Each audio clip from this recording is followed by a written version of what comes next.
This is the Umbrella Academy on TV Podcast Industries. We're discussing Umbrella Academy Season 4, Episode 4, The Cleanse. Yeah, there might be a way to stop all this.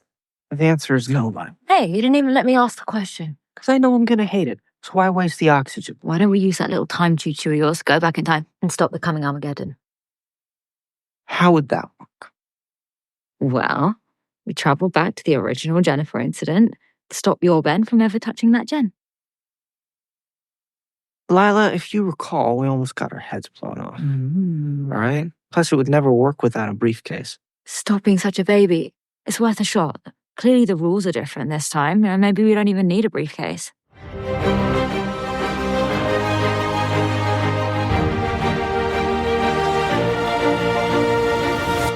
Welcome back, fellow Academy alumni and brolly dollies. Since John's not here, I guess I gotta say that. This is TV Podcast Industries. We're discussing the Umbrella Academy Season 4, Episode 4, The Cleanse. Ooh, we're at The Cleanse, Chris. Or at least an explanation of what it is.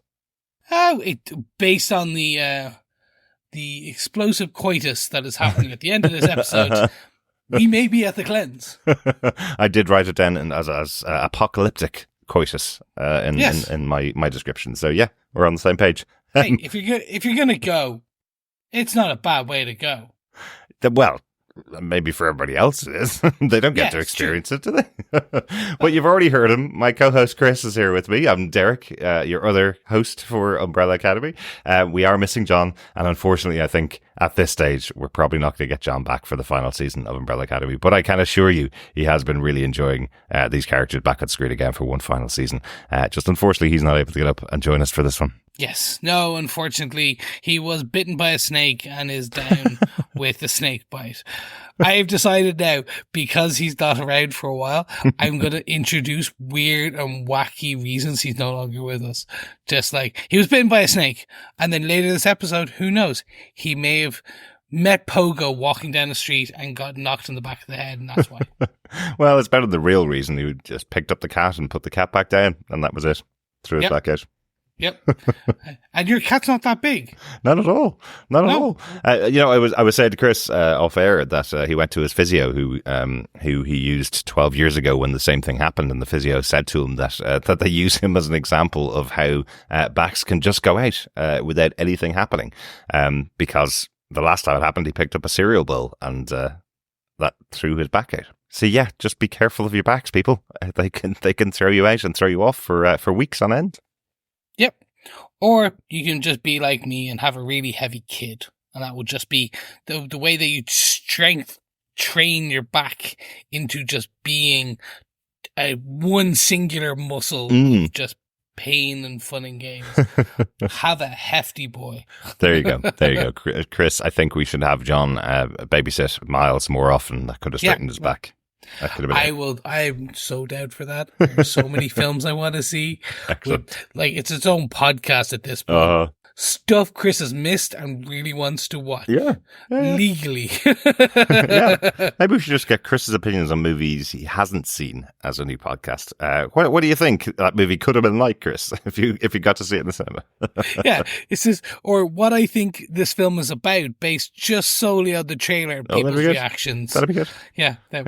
Trailers do notoriously spoil everything about films these days, though, so you'd have to ruin every film for yourself. But anyway, we are here to talk about things we have seen. Umbrella Academy Season 4, Episode 4. If you haven't subscribed to the podcast, do pop on over to our website at tvpodcastindustries.com.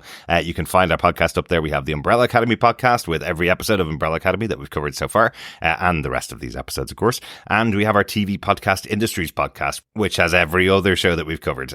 Almost 1,000 episodes of TV that we've covered so far. Go check that out as well. Thank you so much for the feedback that you've been sending in to us. If you want to send us any feedback on the rest of the episodes for Umbrella Academy, or just one wrap-up feedback for our final episode, you can email us to feedback@tvpodcastindustries.com, or go over to our Facebook group at facebook.com/groups/tvpodcastindustries, where we have a spoiler post up for each episode of Umbrella Academy and every other show that we're covering, where you can leave your thoughts on those episodes and chat with some of our fellow Academy alumni about the episodes. Yes. And personally, I don't even want to do anything cool when we reach 1,000 episodes. It's 1,001. So then it's just a cool palindrome. It is. This is the 1001 podcast, and we're celebrating. I've lost count, Chris. I'm not exactly sure how close we're going to be to that. I know on TV Podcast Industries, we're about 878 episodes, but we have so many other podcasts and so many other things that we've done.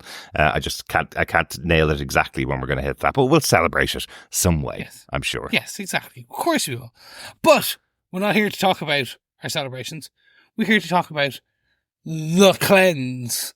Derek, do you want to tell us who gave us what, where, when, and how with the episode details? Absolutely, yes. Of course, the show is created for television by Steve Blackman and developed by Jeremy Slater, based on the comic book series by Gerard and Gabriel. This episode, once again, was directed by Paco Cabezas, who we mentioned last episode. He directed episode 3 of this season, and written by Lauren Otero and Thomas Page McBee. This is Lauren's second episode of Umbrella Academy, and previously she worked on MODOK, writing 2 episodes of that show as well. I love that show. Yeah. That was another one that I'm like, I wish it kind of, any of those weird comedy ones. Do you remember, like, there was Powerless, and then there was MODOK, and now I love Harley Quinn, and Kite Man is out now. They're all great. Yeah. Taking a property that we like and just putting a nice comedic spin, absolutely fantastic. Excellent, yes. Thomas Page McBee, though, was a co-producer on season 3 of Umbrella Academy, but this is the first episode that he has a writing credit on the show as well. So behind the scenes, working as a producer on the show, and now coming in to take over this episode, which again is an important episode of the Umbrella Academy. Yes, it is. It's a very important one. It is. But, Derek, do you want to tell us what they gave us with the episode summary? Sure. In Reginald's memory recovering machine, the siblings learned that on October 14, 2006, in the original timeline, the Umbrella Academy, minus Five and Vanya, were sent to destroy a container in Moldova. Despite Reggie warning the team against any interaction with the container, Ben hears a tapping inside. He sees Jennifer there and lets her out, but Reginald arrives and kills both Ben and Jennifer in front of the others. After regaining their memories of the incident, Reginald's wife Abigail reveals that she was responsible for Ben and Jennifer's death. Years ago, she created a new element, Marigold. However, a second element was unknowingly created, called Durango. It's currently inside Jennifer. If Ben and Jennifer ever interact, it would cause the cleanse, which would destroy the world. To prevent the cleanse from happening, Reginald wants to kill Ben, but Victor instead wants to remove Ben's Marigold.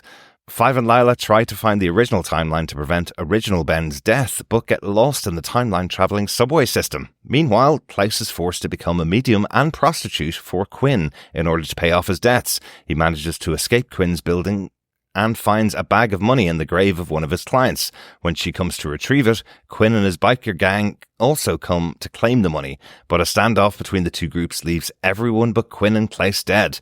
He steals the money and buries the immortal Klaus in a sealed coffin. Elsewhere, Ben and Jennifer have potentially apocalyptic sex in a motel, releasing an energy surge that damages their surroundings and kills the motel's clerk. Apocalyptic sex, as we said. That's the way you want to go out. Yep. If it's going to be nookie, make sure it's good nookie. Yeah. But only if you're the one involved, right? Yes, exactly. Hey, look, if you're going to go with the smile on your face. Let's get into this, because there is a lot to discuss about in this episode. Derek, do you want to tell me your major points and bits from this episode? Yeah, I want to talk about Klaus. Just because he's been one of our favourite characters for all of these seasons of the Umbrella Academy. And we mentioned last episode, Klaus was back and went instantly off the cliff edge. And now we find out what Klaus is actually doing for Quinn, this member of the Mothers of Agony, the biker gang.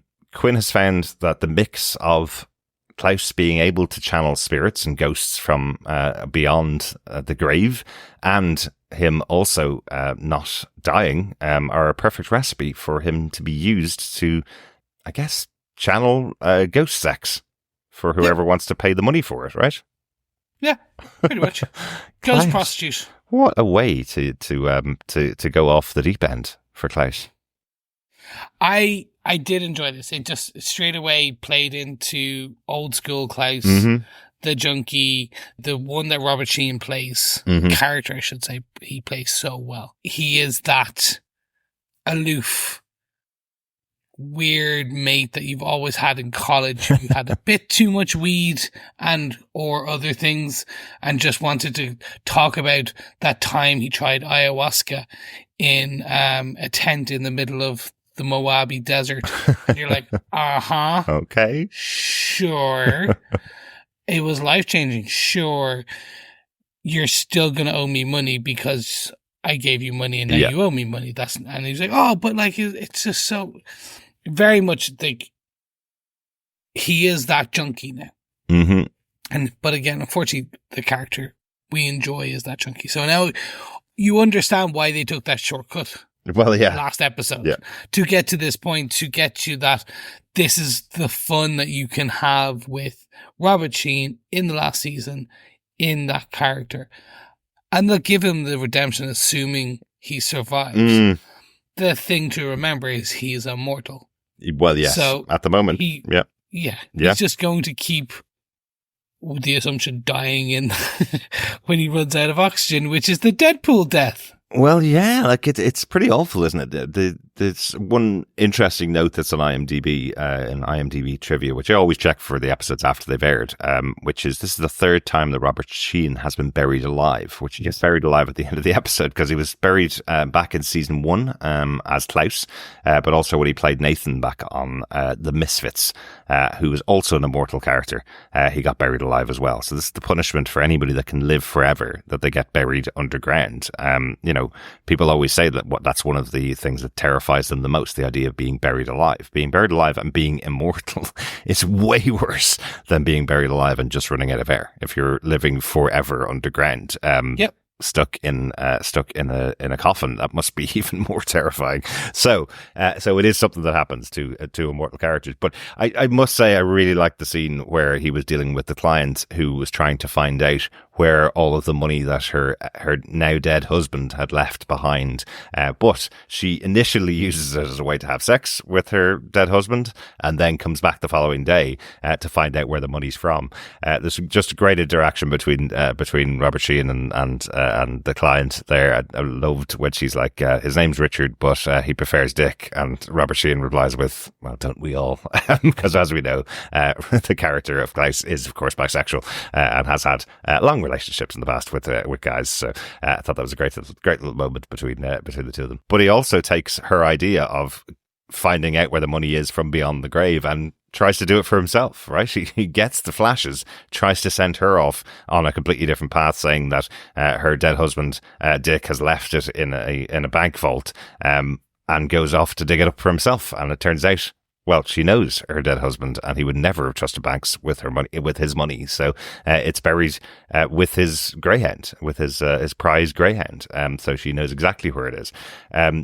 And then we have the standoff between her bouncers, and the Mothers of Agony, the biker gang that took Klaus, because they also realize the potential of someone that can find out where money's hidden from beyond the grave as well. So really fun scenes, really good idea with Klaus, but feels completely disconnected from everything else that's going on in the episode, which I guess works really well for Robert Sheehan's character.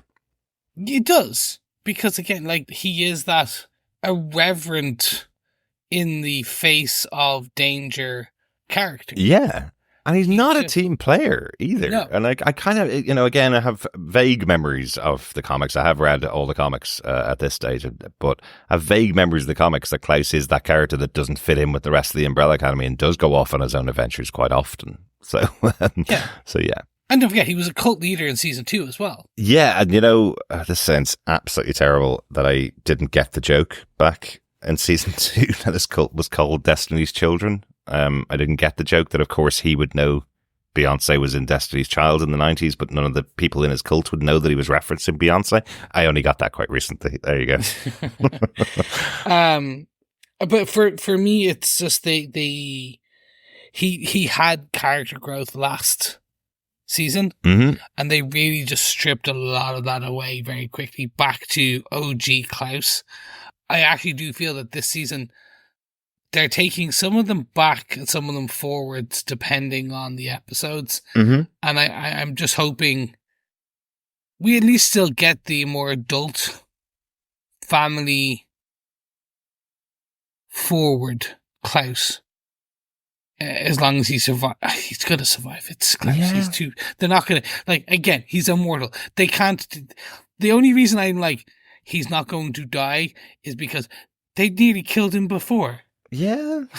Yeah, but there is a proposition in this episode from Victor that he wants to remove Marigold from Diego to prevent the next apocalypse. What if Victor removes the Marigold from everybody?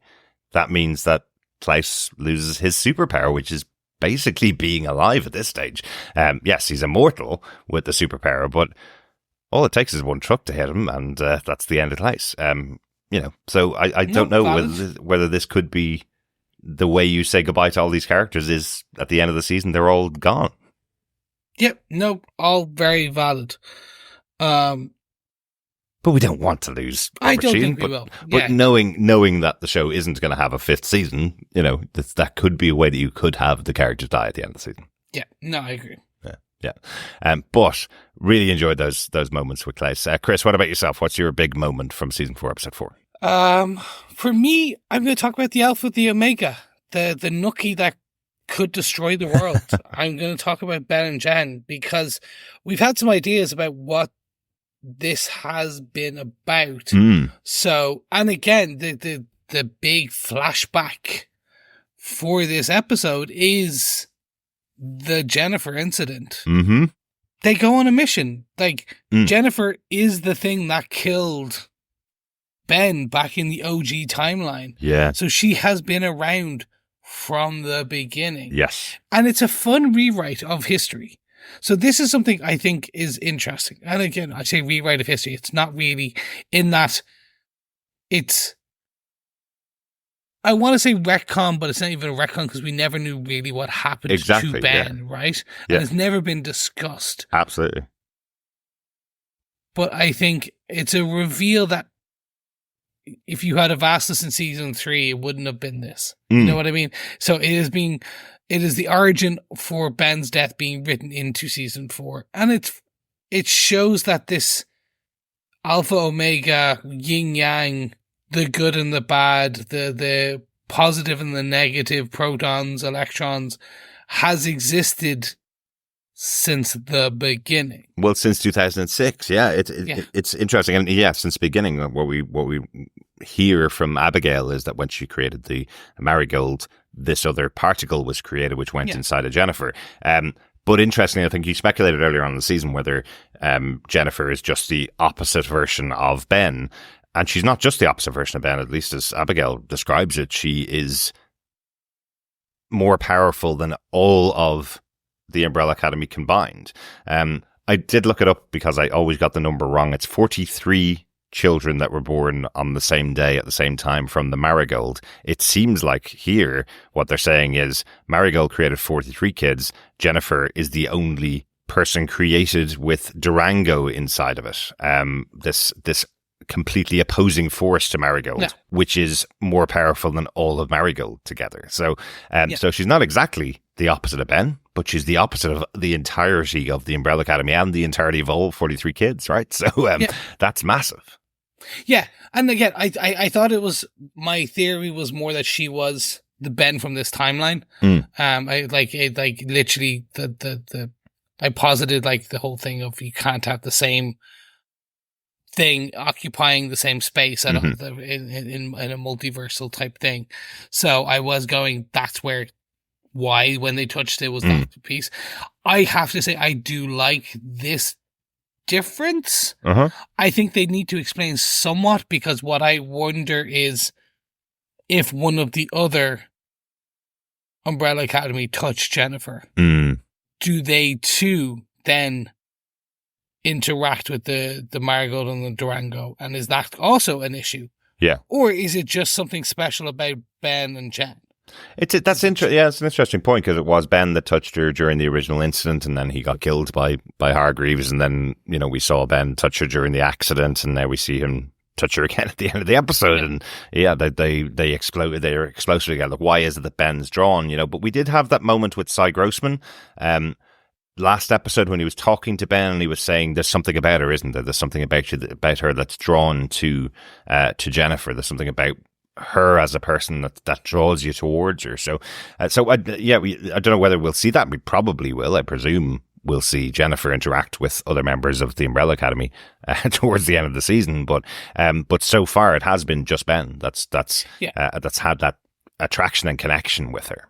Yeah, I do assume, or I'm going to say I posit, because of the horror's squid-like tentacles, and sorry, the horror is Ben, the code name. So I keep calling it the horror, but Ben's kind of squid-like tentacles, and Jennifer coming from a squid, that there is still more to the connection between them, and it's the Marigold and the Durango, and they are the children of each, and blah, blah, blah, blah, blah, blah. There's going to be a bit more to it. Yeah. But I still think it's interesting. Like, you could all, the positive, negative, the alpha and the omega, it's always a fun story beat when you do have the positives, kind of, the opposites attract type thing. Well, absolutely, yeah. And we do see little touches of that in the episode. You know, they get two different rooms in the motel they're staying in. Both of them lie on the bed the same way. They both turn on the Blob on TV while they're sitting there. Both of them reach to knock on the wall while at the same time as the other one. So they absolutely see like direct opposites of each other. And I do wonder, because we haven't really talked about it. We know Ben's dead because that's been the premise of the show since season 1. But we see Reggie shooting Jennifer in the head. So both of them died in that moment, in the Jennifer incident. Both of them got shot in the head and died. And then Reggie set up a town to protect Jennifer, or this version of Jennifer in this timeline. And Ben has come back from another timeline. So there's even more of a connection between the two of them, but maybe the fact that they both died at the same time after touching each other is the reason why they're even more connected than any of the members of the Umbrella Academy. You know? Yeah, there's so much to get into on it. But we do know that they are the Cleanse, and you do see when the nookie started and that pulsating, throbbing. I could make more jokes, but I'm not going to. It sounds like my dad wrote a porno. Yeah, that's Jennifer and the squid and the girl. Yeah. They are the Cleanse. The Cleanse has started of some kind, or maybe it's a kind of lead up to the Cleanse, because we see the motel owner die, and that's a cool horrific death. Yeah. Because that's not what I was expecting. When the pulse went out, I was expecting some form of kind of like, the turning to ash type things, basically the blip, in Marvel. That's what I was expecting it to look like. Right. But this is a man bleeding black goop from the eyes and dying, vomiting up.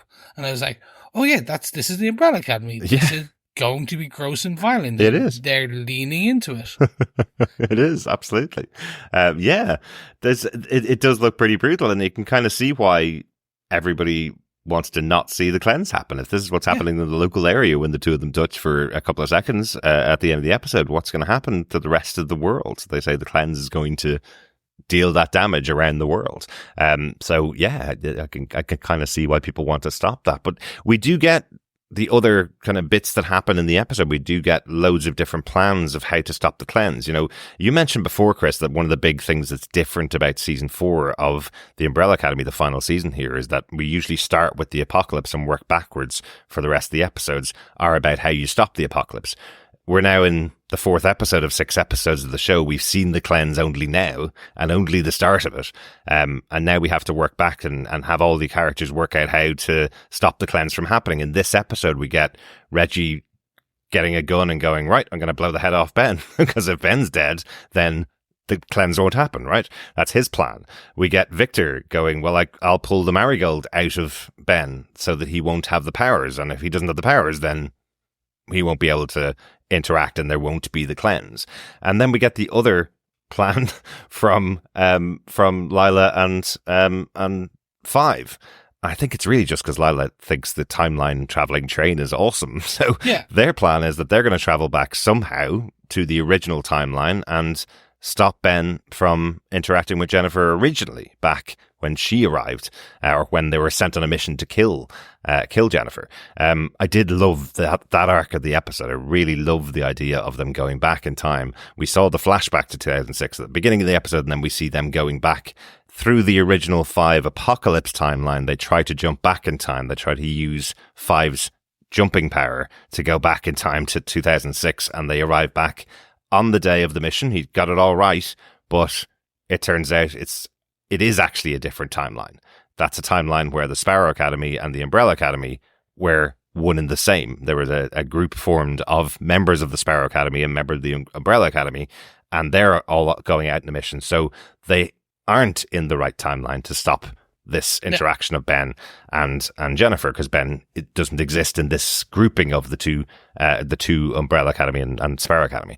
Kind of cool to see some of those characters back now. If it's really bad, I would love an Avengers Endgame or Infinity War style piece, and like next episode or the finale, where you end up getting like the Sparrow Academy, you end up getting the Umbrella Academy, you get all the other characters that we have seen who have powers coming back.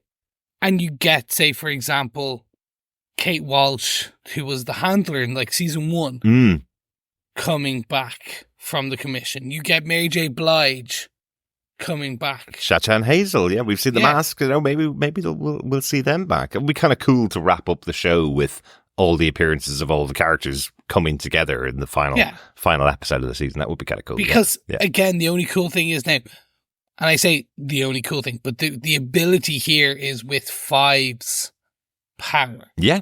He can go back to a time or forward to a time and to a different multiversal timeline to collect the best of the best, the heroes, to help fight in this. And I think just that kind of gives it's I call it the end game, the Infinity War moment, where you basically go on your left and you end up having all of these people come out. I think that would be really cool.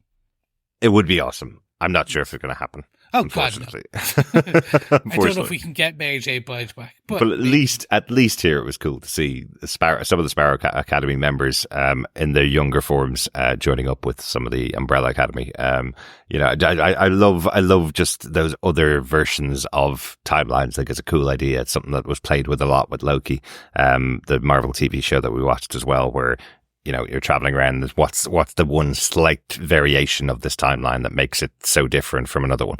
I think that's a cool thing to play with. And if we're going to get at least a bit of that, it's fun. But one of the things that right at the end that happens between Lila and Five, after they realize they can't change the timeline like they thought they could, they go back to get their train back, and it turns out they got onto the express train rather than the normal train, and they end off going right past their stop, so they aren't able to get back to the current timeline, which is obviously a big setup for the next episode, I guess.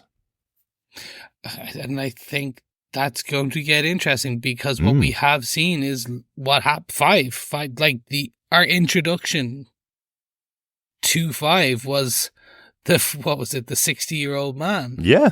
Do we get that character, that actor back, and an even older version of Lila? Maybe, yeah. Like, and they come, and then that's the jump again. Like, it's going to be so much fun to see where they could go. And again, because it's all based on the clans, like the Ben and Jen and the Alpha and the Omega. Like, we have the beginning, maybe not the beginning of our apocalypse, but we have the cause of our apocalypse now written out for us. Maybe there's more to it. Maybe it's now that they've had coitus, it's post-coitus. And think about this show, where instantaneously some people found themselves pregnant. So you could, in the next episode, have Jen suddenly pregnant. Maybe. And that's going to be cool. I think there's so much to play with here now. Absolutely. And the thing I wonder is the fact that you've taken Five and Lila, you know, two very experienced well, let's say CIA agents, both agents for various government organizations over the years. You've taken them off the table. You've taken them out of the timeline. You've put them on a train that didn't land right back where the apocalypse was happening. Do they arrive back post-apocalypse and the entire Umbrella Academy, Reggie, Abigail, everybody that they know is gone in the next episode? Is that the way it's going to go? That we have the two of them walking back in post-apocalypse? That's entirely possible for me. Is that why they've missed their stop? Let's say. So I'm very much looking forward to next episode to see what happens, particularly with those two of them. But the interaction between them has always been fun. I do think that Lala only wanted to enact this plan because she wanted to ride the train one more time. And I like that, I must admit. I'm kind of with her, to be honest. Yeah. It's a cool train. Navigating subways is always fun, Chris. Try it. Every city you go to, take your map and try and navigate subways. I will not. You're more of an Uber guy, right? Exactly. Enjoy the journey, not just the destination, Chris. No, people who say that just don't enjoy the destination. I would much rather not. When teleportation comes along, I am. Oh, you're first into that. I am like, hey, yeah, I don't want to do a 20-hour journey. I just want to get to my destination. Oh no! I'm all about the journey because David Cronenberg's The Fly turned me off ever wanting to use transportation to get me anywhere. Anyway, Chris, is there anything else we haven't talked about on this episode? Yeah, for me, there's just the Gene and Jean and their version of Burger King getting the Umbrella Keepers together. Yeah. The Umbrella Effect Keepers, I should say. The Keepers and those who were sworn to the Umbrella Effect and their special tattoo of an upside down umbrella. Exactly. Did you see what their version of Burger King was called?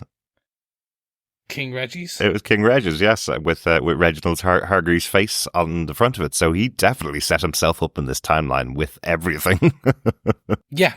And God, it's fun to I'm pretty sure at a certain few months, whenever we're going to do a second rewatch, just on a weekend, and we'll see 20 more Easter eggs that they put in, because we know that they've been pulling in Easter eggs from the previous seasons in as part of artifacts. I'm sure if someone's already gone through the menu boards on the King Reggie's, and it's going to be callbacks to X or Y and things. So I love this, and it's fun. Yeah, but we do see the keepers are going militaristic. Yeah, and it was a weird one. Again, there was a line between Gene and Jean in episode 3 where they go, maybe it's time for chickadees. And I just had no idea what the line meant and just was like, forget about it. We don't go that in depth in our episode. But actually, it was massively important because that was part of how they get into King Reggie's. They have some words they have to say to the server that's on the intercom at King Reggie's. They have to say certain words when she says, would you fancy our chickadees today? So they have their phrases and pass codes to get themselves into this place, shut it down, and then it becomes that new headquarters of the Keepers. I love the reaction of the server at King Reggie's when she realizes she's on her minimum wage job today when it gets turned into the Keepers HQ. I just thought that was great. She's like, yes, I don't have to do my normal shift. Now I can arm up everybody today to get them ready for the cleanse. I thought that was really good. And we have Cy Grossman arriving as well, calling himself something completely different. He calls himself Danny Muntz when he arrives and says he's there to find out more about Jennifer. So again, interestingly, over the course of the last couple of episodes, we've learned Hargreaves was protecting Jennifer, Gene and Jean were trying to find Jennifer, and Cy Grossman wasn't working with any of those parties. He's completely unconnected to Jennifer, but knows all about Hargreaves and knows all about Gene and Jean and their plan. For a split second, I was in is this Five? Oh, right. Future, but before he becomes the old man Five? Interesting. Or is it another one of the 43? Who's just aged a bit older, or there's so many possibilities. Yeah. But I'm intrigued to see what this is next episode. Yeah, absolutely. So that's kind of cool where we leave the keepers this episode. Yep. They're tooling up. They're getting ready for the plan for the cleanse. Yeah. What about yourself? Anything else you want to... The only other thing to mention, I mentioned a little bit about Victor's plan and about how he wants to take care of Ben, but I do think the scene with Elliot Page and Reggie, where effectively Victor is finally standing up to Reggie for everything that he was put through over the years, being put to the back end of the group, being told he couldn't be part of the Umbrella Academy, being told he didn't have any powers, even though he's the most powerful of all of the Umbrella Academy. I thought it was absolutely excellent. Just finally putting Reggie, this alien being, in his place, was so well done. Loved the speech from Victor where he's saying to him, "You treated me like I was broken. You treated me like I was nothing at all. I will never, ever, ever let you take out Ben. I'll be here to protect Ben no matter what." So again, there's there's that conversation between them where Reggie doesn't understand why the family that he put together has the relationship that they have, and Victor's going, "I'm the one that moved away from my family. I moved to the other side of the US, effectively. I moved to Canada to get as far away from them as possible. But I know when I need them to be there for me, they're there, and I will always be there for them." I thought it was absolutely brilliant. Again, another really good character moment for a member of the Umbrella Academy this season. I agree. Look, they've given everyone their moment. I do wonder how much of this is Elliot Page. Because the actor, they've gone through such a transition with this show. Mm-hmm. I don't know how much of it is like, this is Elliot Page and this is personal. This is like part of them cathartic in the role and the life changes that they've gone through. Maybe. And everything. Or is it just, he's that good of an actor? Like, and you're like, yeah, you're just like, you're making me believe what it is.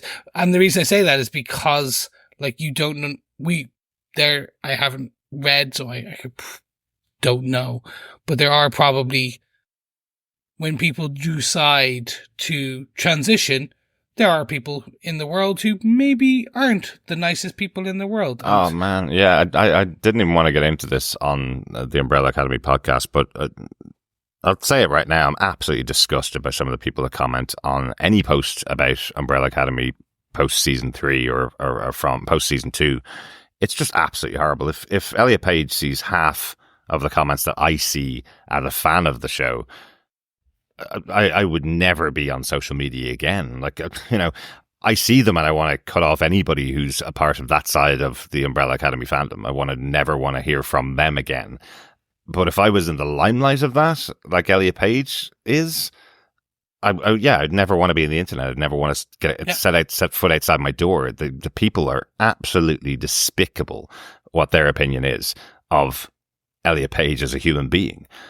And they're playing a character here on a TV show. And while I understand, Chris, you're saying that whether it's something from outside, whether it's part of Elliot Page's transition, you got to remember the character is fundamental here. And what Vanya went through in season 1 was the character of Vanya was sidelined by Reggie Hargreaves for not having any powers at the time he was setting up the group. We see that repeated here in the flashback to 2006. And that's what the character of Victor is talking about here. You sidelined me. You put me to the side. You said I was nothing. You said I was a broken toy, a broken one of your toys, effectively.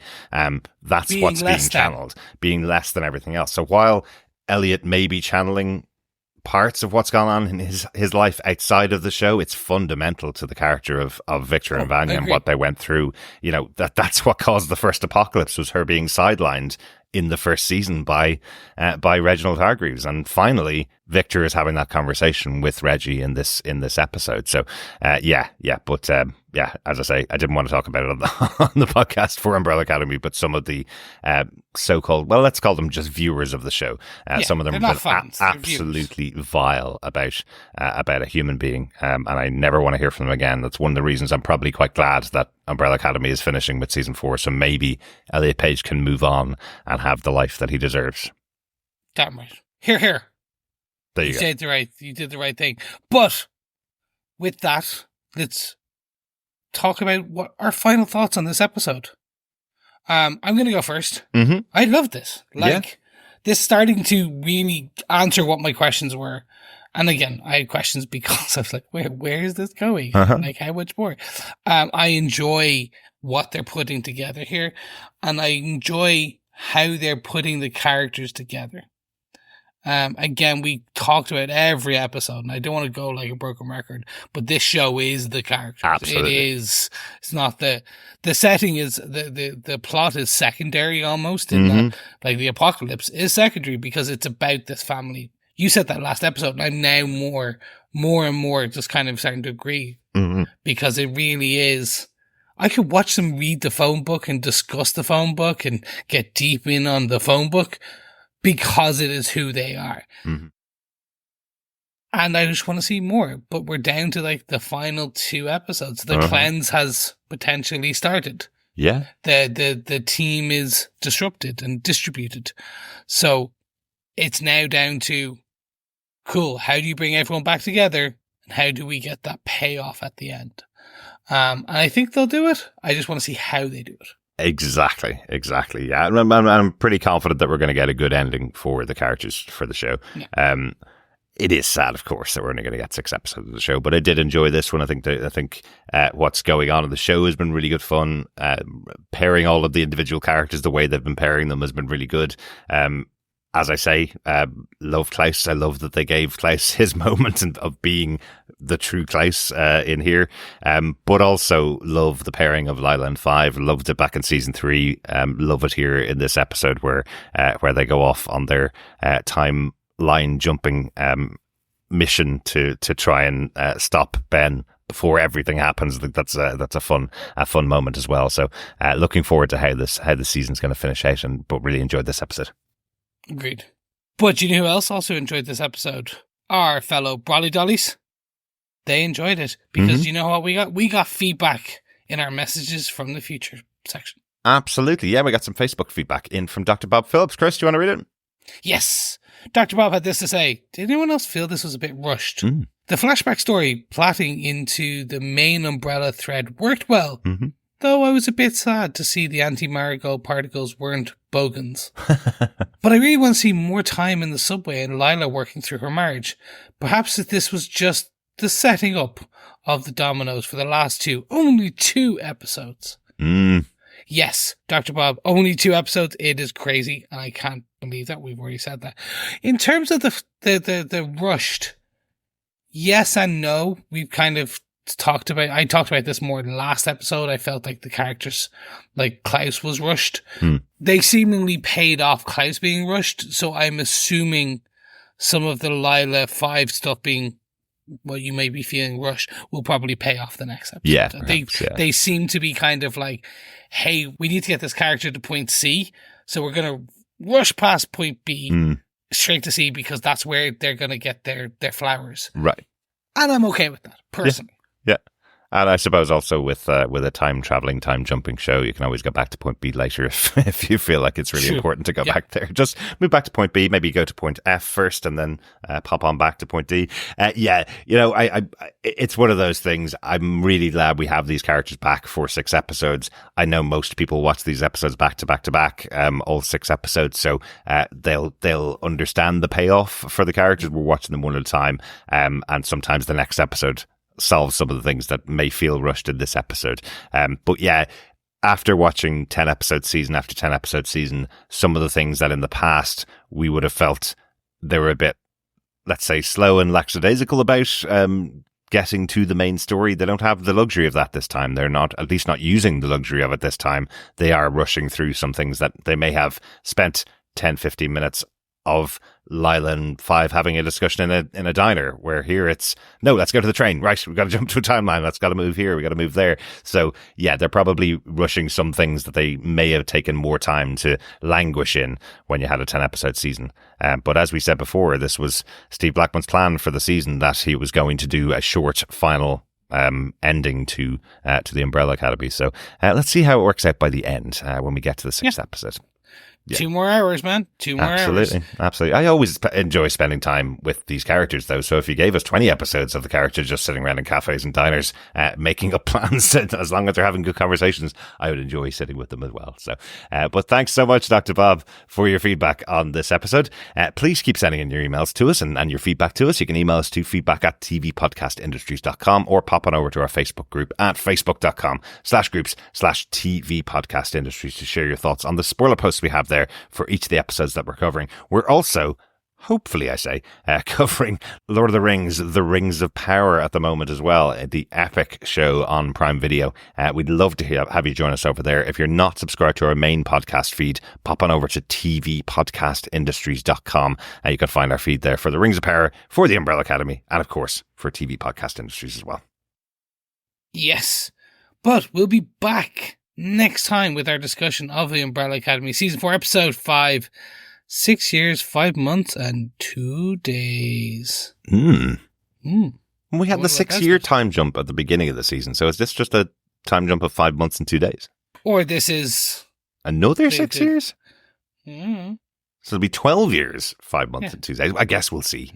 Maybe that's the next stop on the train service that Lila and Five are on. Or this is literally what's happened over the last 6 years. Maybe. Literally, We'll find out. All the way up. Yes. Yeah, so time will tell. We'll find out next week, I guess. Thanks so much for joining us. Talk to you again next time. Yep. Thank you so much. Brawly Dollies and Academy alumni, we will speak to you again soon. Absolutely. Keep watching, keep listening, and don't miss your stop on the train. Bye. Bye.